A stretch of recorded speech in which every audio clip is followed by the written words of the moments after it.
things to eat. They're picky eaters. They don't want to eat too much. Oh, I'm jealous. Okay. Well, not so much an issue for you, but me when I worked in higher level care, they just didn't want to eat. They were tired of food. They couldn't really see, smell, or taste. So we had to make the food extremely aromatic. And I would have them in the room with me sometimes when I'm cooking, so that, you know how like when the food hits a pan and the smell comes up, they could smell that. And then they would be more likely to want to eat the meal when it came to them. On your next page, I have a picture, family dinner then and now. One of the primary issues that we have with the current cooking for seniors is now some clients, some of the elder people in this country have lived all over the world, and these people may really appreciate all kinds of international cuisine. And some of them are like born and raised in Nebraska. I want meatloaf and mashed potatoes, I want turkey and gravy and baked potato, that's what I want, because that's what they've always had. And it's very difficult, especially if you come from another country and your thought of comfort food or healthful cuisine is going to be different from your clients. It's hard to go walking up and down the street and check out the restaurants to see, well, what do they like to eat? What is out here? Because you're not going to find the food they want to eat out there. It's, you know, it's all this great international cuisine, nouveau cuisine, you know, organic burger joints. So if you want to connect a little closer with them on what food they like to eat, if they have any cookbooks around from their youth or from when they used to cook, these are books that are filled with recipes that they used to make, so that's a great way on seeing what did they do, how did they do it. I can guarantee you, especially for the lady clients, if they raised like 5 children, plus took care of the home and their husband, they were not doing fine gourmet meals every night. Unless they had a maid and a staff. But most likely, the food they cooked was fairly simple. And that's sort of what they probably want from you. So I have this picture here, family dinner then and now. And I put that here because this Norman Rockwell picture of a family enjoying a turkey dinner, this is how they grew up thinking of a family meal. This is how, up till 20, 30 years ago, we thought of as a family meal. But our concept in this country has changed now to getting together at a cafe, eating at a restaurant. In homes they build these days, a lot of times they have minimal kitchens and no dining room because people in this country are not cooking anymore. So I just mentioned that because we can't think about how we think about food now. You have to go back 30 and 50 years to think about the way they think about food. There are some great clips on YouTube, or you can go on Google and Google, recipes plus 1950s America, and great things will pop up. And again, look on their bookshelves. The old Fannie Farmer cookbook is a good one. But a lot of our residents also, they like, do any of you like to go out to the local diner? They ask you to take them out to the local diners? No? Yeah.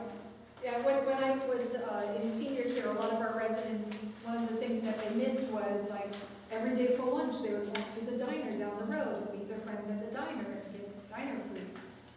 This is another reason why some of them are malnourished, because diner food is usually very heavy on deep fried food or high cholesterol food, mashed potato or macaroni and cheese. And like on these here, there's this like little tiny Dixie cup of coleslaw smothered in mayonnaise. On this other one, it's chicken, a biscuit, mashed potato, and macaroni and cheese.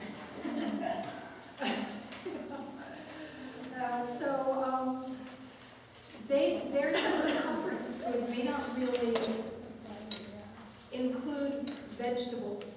But if you do give them vegetables, freshly steamed vegetables, even frozen, like just have bags of frozen vegetables, and steam it and have it on the side.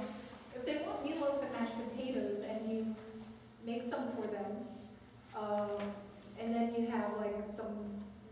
vegetable on the side of that, usually they'll eat it.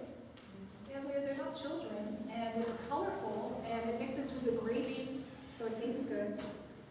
Now, just a quick, no judgment, but how many of you, if you could raise your hand, use like frozen meals when you cook for your clients, or canned meals, or delivery, takeout food? Wow. Little canned soup, yeah. Yeah. Yeah, I mean, soup is great. It's a very hydrating source of nutrition. You of course check the sodium level, because people in their years are very sensitive. Campbell's has a lot of sodium. Yes, yes. And a lot of the clients have Campbell's in their cabinet, and they don't realize that. It's true. You know, an easy way to make soup, if you want to make it from scratch, is just have a container of chicken broth. Get the low sodium chicken broth and throw in whatever, like a little bit of diced chicken, bag of frozen vegetables, some cooked rice, and you've got chicken and rice soup that will last for a while, and you know that it's low sodium, very healthful. Well, that's great that you all are cooking for them. Well, if I could say something, my client, he's very easy. He just likes fish. And there's only two fish he likes, and that's salmon and shrimp and tilapia. And he always wants, I like the fish, I like to cook sweet potatoes rather than mashed potatoes, and there's always a vegetable. So he's very easy. That is It's great. not a lot of mix-match. It's just how to decorate the fish or whatever, you know, if I even chose a different type of salmon, he's very particular. I can't even say the word. I'm so nervous when I'm talking about the salmon. So sometimes I like to add some teriyaki or just steam it in the metal wrapper that you can get and put it in the oven. So that's my thing, just how to change it up because it's so strict. And A few things you can do in that situation. You can do the same thing with chicken breasts, if you have anyone who loves chicken. Especially if you're going to wrap it up like that, which is great because you know it's going to come out tender and moist. Yeah. You can slice some vegetables and put them under the meat. Yeah, you can do that because the flavor goes in a little bit, and then and the vegetables are very moist, and then you don't have to cook the vegetables separately. You can slice like some lemons or oranges and put them on top of the meat. Or I will sometimes just get some fresh herbs and lay them on the meat, or you can chop them up real fine and put them on, or use a little bit of the teriyaki sauce. I don't like giving raw garlic to seniors because that can really hit their stomach. But I will maybe crush a little bit of garlic and saute it with a little olive oil, pour that over the meat with a little salt and pepper, and then wrap it up and cook it. We do kind of like these burgers everywhere about the fish. It's already has the teriyaki sauce. I just get different fish and we try to prepare it differently, like the tomato sauce. My only thing is the scales. They say to cook the fish frozen, and then but there's the scales on the end. So it's sort of should I unthaw it out and cut the scales once I put the vegetables out of the bottom? Is this the whole, like the double side, or just the one side of fillet? It's just the one side. So you can put the vegetables on the top. Okay. Yeah, and in that case, you might want to just like microwave them for about 30 seconds or so, just so they're not cooked, but like a little soft, a little, not quite raw. Yes. Yeah. That would be good. It's something just a surprise, something different. Yeah, no, definitely. I mean, like the last place I worked at, we had people who were going to spend 3-5 years pretty much never leaving the building and coming into my dining room 3 times a day. So we had to really play a lot. We had to play an awful lot. You can put like, if there's not teriyaki sauce, you can put like a little tartar sauce on the side. Yes. Tartar sauce is just like, you take mayonnaise and you mix it with pickle relish, but what we did was we would do either low-fat sour cream or half mayonnaise, half fat-free yogurt to get rid of the fat content. And it's a lot better. They're like, oh, it's so much good. A little bit of lemon juice, pickle relish, and they love that. Thank you. Oh, sure. Well, I'm not going to talk too much about the life cycle of frozen food because you all are cooking freshly, so we have other things to talk about. But I would mention one of the reasons to do fresh food over frozen, aside from the fact that it's healthier, is, I mean, we were just saying, I looked at my freezer and I found something that had been in it for 5 years. I'm like, oh my God! It was chocolate. So I'll probably eat it. But the companies that make fast food or frozen entrees, like Stouffer's macaroni and cheese, we'll say, first they get all the ingredients and they make the food so that it is like ready, it's done, you could eat it right now. And then they freeze it, or they package it and freeze it. They need to know that they always have enough back stock that they never run out from anyone who ever wants to order it. So they have their own back warehouse that they keep full. And by back warehouse, I mean they may have them all over the country. Full, and that macaroni and cheese will sit there for up to 6 months. They always want to have a 6-month backdrop on that. When it leaves that, it doesn't then go to you, it goes to their distribution warehouse, where they always want a 6-month backup on the product, so that they know that anytime you order Stouffer's macaroni and cheese, or Popeye's frozen chicken, or TGI Fridays with jalapeno pumpers, that they have that for their distributors. So it's not set for up to a year before it's even left their property. And then it goes to the broadline distributor. This is not the grocery store you buy from. It is a distributor that all these manufacturers send to, that then the store you buy from buys from. So it might be United Natural Food, it might be Cisco, whoever. It goes to their warehouse, where they have also 2 warehouses. They have the main warehouse where they hold food, and they have the warehouse where they distribute from. And depending on the product, it could go to both, or it could go straight to their primary distribution center. And it can sit for up to 6 months there, depending on the product. And then it gets sent to Safeway or Giant or whoever. It doesn't go to the store. They're not ordering directly from that distributor. It's Giant company orders from, say, U.S. Foods. U.S. Foods sends the Giant warehouse, where it can sit for some period of months. Usually it's closer to up to 3 months. They don't want to maintain stock for that long because that's money to them.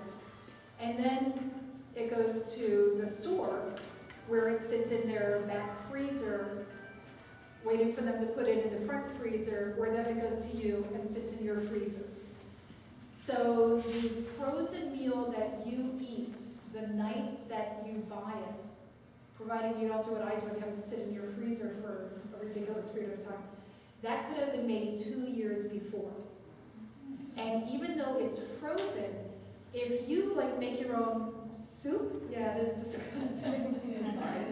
No, it is. I find this very disturbing. And here's the kicker. Say you make a meal, like you make a lasagna, and you make twice as much as you need, and you put half in the freezer for later. And then you get to it about 2 months later, and you pull off the lid, and you look at it, it's all got freezer burn, crystals. Okay.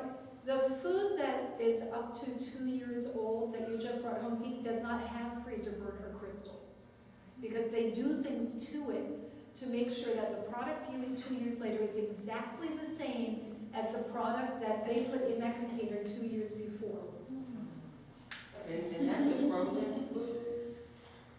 What do you think, especially with buying fish, do you think I should buy from the counter? Because I was told that if you buy from the counter to get fish, that it's fish that has been previously frozen and then thawed out for you? It depends. And if you ask the person at the fish counter, they'll let you know. Now, I'm talking about frozen prepared food. When you buy frozen seafood, or frozen chicken breasts, it's a little bit different. Because there's no way to keep that from separating out and crystallizing over time. So you'll find They're more careful with that when it's a raw product, just like raw frozen vegetables. If it's old, you can see it right away. Yes. Yeah, so, for seafood, and I'll be right with you. You can even go to the seafood counter and ask them what's good, what's on special, what's fresh. You know, I have someone who only likes these two things, so I was gonna get them, but is there anything else I could try that's, and they'll let you know. Our local giant here in Falls Church, the seafood department is great. I'm always asking them, what do you have on sale, what's special, and they let me know, oh, well, this isn't on sale this week, but it's on sale next week. We had a great one around that. But thank you. Sure, and you had a question, yes? Yes, my question is a concern. I just feel like, despite the fact that we might try to help the patient to eat healthy food, sometimes you have certain areas that we cannot control. I'll take an example. I've been cooking, I love to cook healthy food, definitely. And I've been cooking healthy food for one of my patients, and during the weekend I was not working with the patient, and he did some errand, I don't know, for the family or himself, and then I came on Monday and the refrigerator was full of junk food. And I'm like, okay, I thought he enjoyed the food, and he really enjoyed the food. But if there's something, when someone, I think it's, when someone's really addicted to that type of food, it's really not easy to disconnect the person. So my concern is, do you think that maybe when our company is doing an intake, maybe sometimes they can, tell the patient, we